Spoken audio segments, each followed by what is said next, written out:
Every game, the team making the fewest mistakes will win.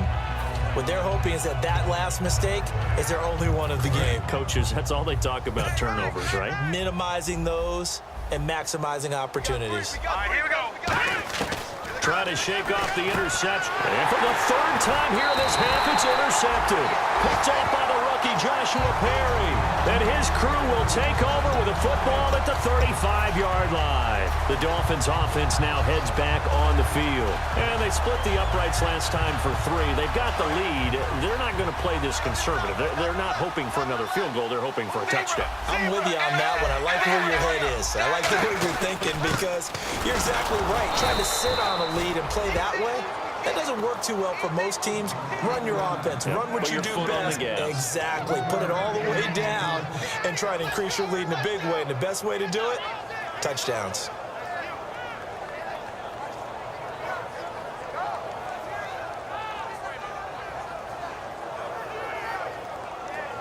And now we're circling here around the 2-minute warning. This is a setup play. Trying to get one last one in before the clock warning. And time for us to take a break here in the booth. We'll come back to Miami after this.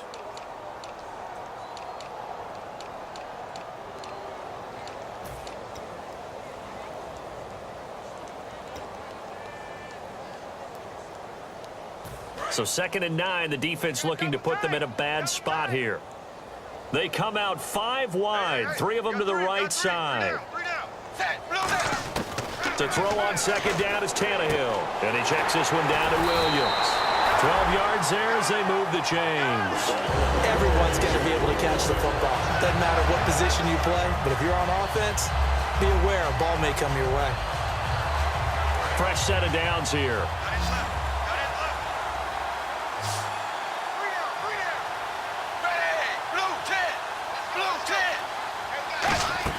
On 1st and 10, Tannehill. It's complete to Parker, left side. So a nice job to break the 1 tackle, but not much daylight after that as he's brought down.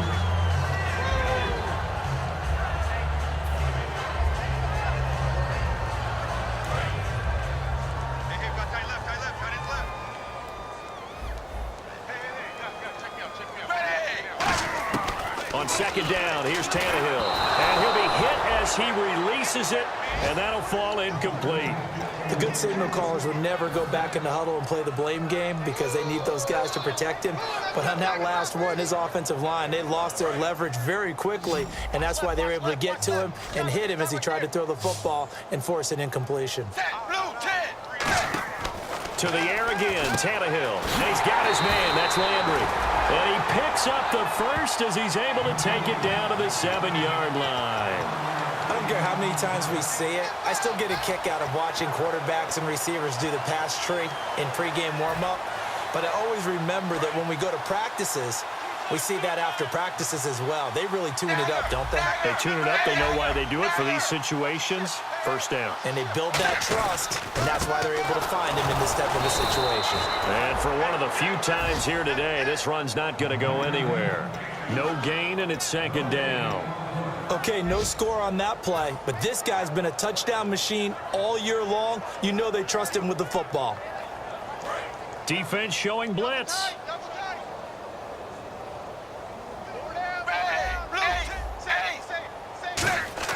Here's Tannehill now on 2nd down. And he's going to go down. Sacked back at the 13-yard line. Glenn Dorsey in there to get him for a loss of 5.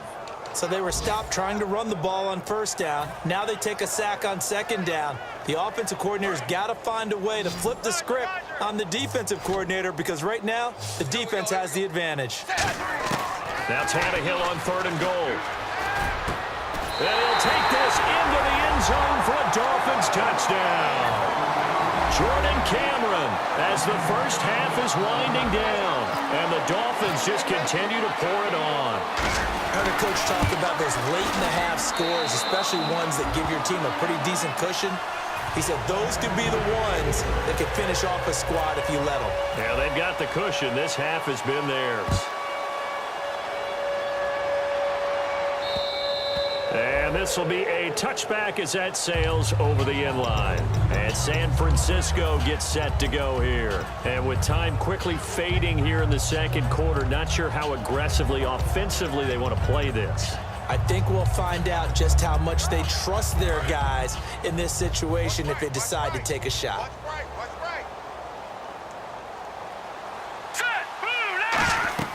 Trying to shake off the interception from the left. And his pass is intercepted for the fourth time today. And he will bring it back. It's a pick six and a Dolphins touchdown. He tried to get something going there with a little toss behind the line of scrimmage. Unsuccessful. How about the athleticism of the coverage, though? Being able to dance with him coming out of the backfield. That's not easily done. And not only did he dance, took it, wheeled, and went the other way. Ended up with 6 points for his team. So they throw the pick six. They'll get another shot at it now as this one's in the air. And they will not get a chance to return this one as it's through the end zone for a touchback. The 49er offense now making their way out onto the field. And with time quickly fading here in the second quarter, not sure how aggressively, offensively they want to play this. I think we'll find out just how much they trust their guys in this situation if they decide to take a shot. And now here is another interception. A great read, and it's picked off. And he's given his guys a shot for late points as they will take over in range for a field goal or maybe more. The Dolphins offense now working their way back onto the field. And with great field position here, chance for some points before the break. That's prime real estate. Just have to decide how they want to try and take their shot to try and put those points on the board. And this will go as a short gain on what will be the final act of this first half. All right, Larry, indeed a one-sided affair to this point as we get set for half two. So both teams have their marching orders, and we'll get going again here in quarter number 3. This fielded at the 2. And he'll be taken down just past the 20 at about the 21-yard line. Out comes the Dolphins now. They'll go on offense first here in this third quarter. They built a good first half lead. Now they have a chance to add on to it. And what I'm thinking is that the offensive staff spent the entire halftime just working with them on, here's what we think they're going to do to attack us in the second half. Nice first half that we've had, guys, but be prepared for some change-ups. We're going to see them when we kick it off in the second half. See how they handle any adjustments that might be made defensively. So they're still at the original line of scrimmage here. Second down and 10.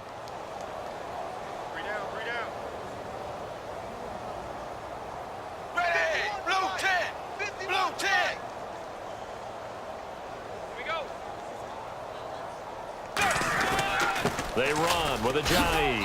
And he'll get this up over the 25 to the 26. 5 yards on the carry there, and it leaves him with third and about 6 yards to go. You know how we get focused at end of the half and into the game situations about how much time's on the board and, you know, what you need to do? Sometimes you don't even have to worry about that. That's just smart football. You know, that kind of a lead, staying in bounds, it burns clock, even in a situation that we're not really focused on it.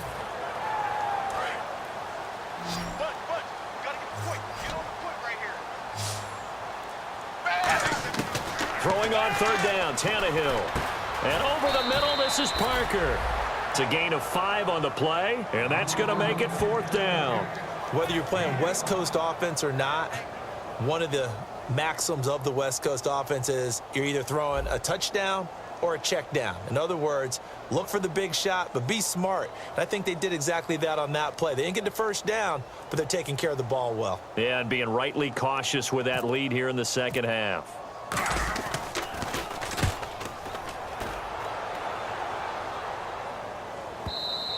And this is going to hit the goal line and continue on into the end zone for a touchback. A look at the offense now here, coming back out on the road for their first possession of the second half. They were able to get the stop defensively. Now a chance to turn that into points on the offensive end. Can you imagine what the grease board looks like at the half? Because no, tell me. That's exactly what they printed up. Stop them on defense, get the ball back for our offense, and go downfield and score some points. Now, the last part remains to be seen, but they got the first part done very well. Do people use grease boards, or you mean the magic marker boards? Yeah, those two.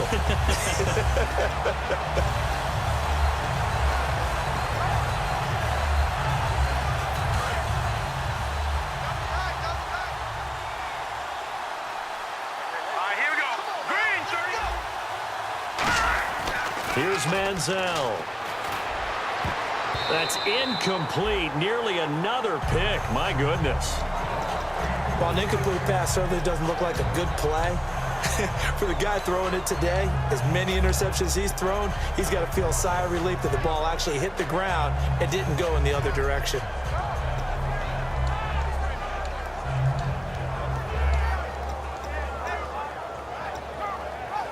So still a full 10 yards to go here for the offense on third down.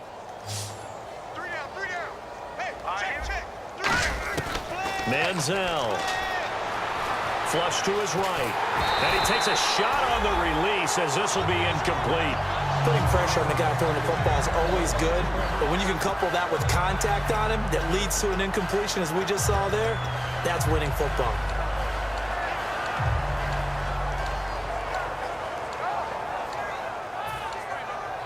Here's Bradley Pinion now, standing right on his own 5-yard line. He gets this one away, and boy, it's another boomer. This is fielded at the 27.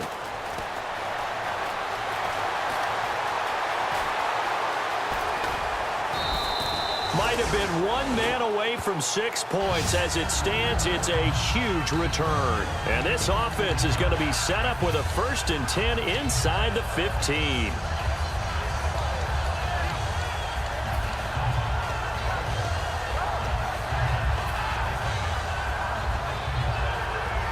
And they'll start this drive with very good field position. Now a toss play. It's Ajayi. And he couldn't quite get there. Tackled down at the 1. It's a really nice 15-yard pickup, and now it's 1st and goal. So Ajayi covering a lot of ground on that run. He's covered a lot of ground in his life. Born in London, moved to Maryland in the 4th grade. Of course, went to Boise State where he was so good. Now here in the NFL. You are talking about covering a lot of ground in a short amount of time in his life. But how about the ground he covers on that play? And he takes it into the end zone for the Dolphin touchdown. And that rushing touchdown is 4th, puts him just one shy of the NFL record in a single game. And we all know he would love to get to that record and even beyond it. But he doesn't need to in order to impress in this one, does he? What a performance. What an absolute great game that he's had here in this one. The kicking team out for Miami as they will send this one away. And the kicker commits the kicker's cardinal sin. He kicks it out of bounds.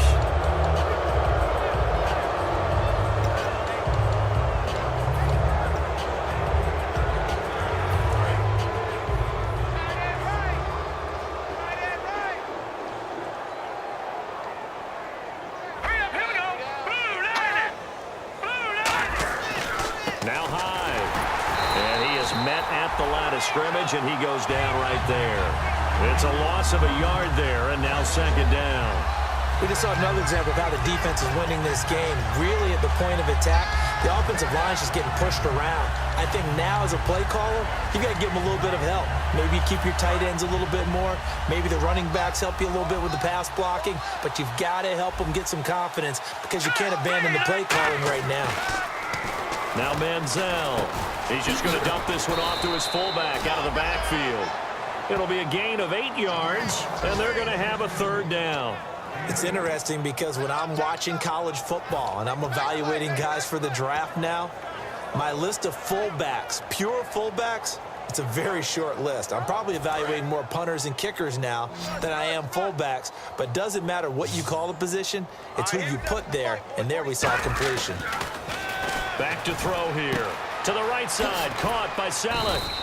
And able to pick up the 1st across midfield to the 47. It's a 7-yard gain there, and it's good enough to move the chains. And Brandon, from our time in college football, where receivers weren't running the traditional NFL route tree, one thing they did learn, find open areas, find soft spots, and set up and catch the ball. And I think we just saw that there. Yeah, we saw that indeed, picking up the 1st. 1st down, a run with Hyde. 2 yards on the pickup there. It'll be 2nd and 8. Tough day, tough